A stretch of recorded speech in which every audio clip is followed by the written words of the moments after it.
বিছানাতে বসে আল্লাহর এই নাম নিয়মিত 11 বার বা যতবার আপনি পারবেন পাঠ করলে, আর এই দোয়া পাঠ করতে গেলে আপনার দুনিয়া পায়ে থাকবে, সব কাজেই উন্নতি লাভ করতে পারবেন। তো প্রিয় ভাই আমার, আমি যে আল্লাহর নামটির কথা বলবো সেই পবিত্র নাম ইয়া হাইয়ু ইয়া কাইয়্যুমু, ইয়া হাইয়ু ইয়া কাইয়্যুমু পাঠ করবেন। কতবার? যতবার আপনি পারবেন। 11 বারও করতে পারেন, 100 বারও করতে পারেন, কিন্তু নিয়মিত। এবারে বলবেন কেন? আলী রাদিয়াল্লাহু তাআলা আনহু বলেন যে বদরের যুদ্ধের দিন আল্লাহ রসুল সাল্লাল্লাহু আলাইহি ওয়াসাল্লাম আমার কাছে কি করছে দেখার জন্য আমি এলাম। তখন রসুলুল্লাহ সাল্লাল্লাহু আলাইহি সাল্লাম সিজদাতে গিয়ে ইয়া হাইয়ু ইয়া কাইয়্যুমু বলছেন, আর কিছুই বলছেন না। আমি দেখে চলে গেলাম। আবার যখন আমি যুদ্ধের ময়দান থেকে এসে দেখি যে রসুলুল্লাহ সাল্লাল্লাহু আলাইহি সাল্লাম সিজদাতেই আছেন, ইয়া হাইয়ু ইয়া কাইয়্যুমু পাঠ করছেন, আর কিছু বলছেন না।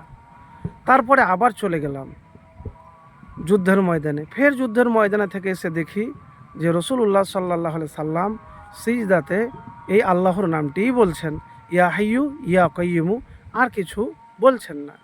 এরপরে আমি যুদ্ধের ময়দানে চলে গেলাম। কিছুক্ষণ পরে বিজয় লাভ রসুলুল্লাহ সাল্লাল্লাহু আলাইহি সাল্লাম করলেন, বিজয়ী হয়ে গেলেন, আল্লাহ বিজয় করে দিলেন। তো প্রিয় ভাইরা আমার, যদি জীবনে সফলতা চান, ব্যর্থতাকে দূরে সরাতে চান, তাহলে একটি জিনিস করতে হবে, সেটি হলো ভরসা। আল্লাহর প্রতি ভরসা রেখে ইয়া হাইয়ু ইয়া কাইয়্যুমু পাঠ করতে হবে। ইনশাআল্লাহ দেখবেন আপনার সফলতা আসবেই আসবে। প্রিয় ভাই আমার, বিপদের সময়তে, কষ্টের সময়তে, ব্যর্থতার সময়তে আল্লাহ রাব্বুল আলামিনের কাছে বেশি বেশি করে দোয়া করবেন, আর এই আল্লাহর নামটি বেশি বেশি করে পড়বেন। তো যদি প্রতি রাত্রে আপনি বিছানাতে বসে পাঠ করতে পারেন, আমল করতে পারেন, তাহলে হতে পারে দুনিয়া আপনার পায়ে পড়বে, কেউ হারাতে চাইলেও পারবে না। আর যে দোয়ার কথা বলেছে আরেকটি দোয়া, সেই দোয়া হলো যে কাজে আপনি উন্নতি চাইছেন, তো যে কাজই করবেন, যে ব্যবসায় করেন, যা দোকানই আছে আপনার, যা আছে এক কথায়, আপনি আল্লাহর নাম নিয়ে কাজ করবেন।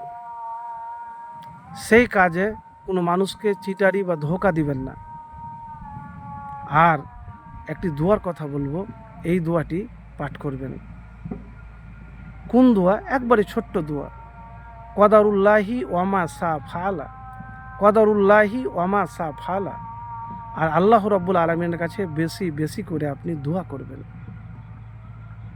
দেখেন, আল্লাহর কাছে যদি আপনার চাওয়া থাকে, পাওয়া থাকে, চাইতে পারেন বারবার, আপনি পেলেও চাইবেন, না পেলেও চাইবেন, আপনার যে কোনো জিনিসের প্রয়োজন আল্লাহর কাছে চান, ইনশাআল্লাহ পাবেন। কিন্তু আপনাকে মুত্তাকি, পরহেজগার হতে হবে, আল্লাহওয়ালা হতে হবে। তো প্রিয় ভাই আমার, আমলটি একবার করে দেখুন।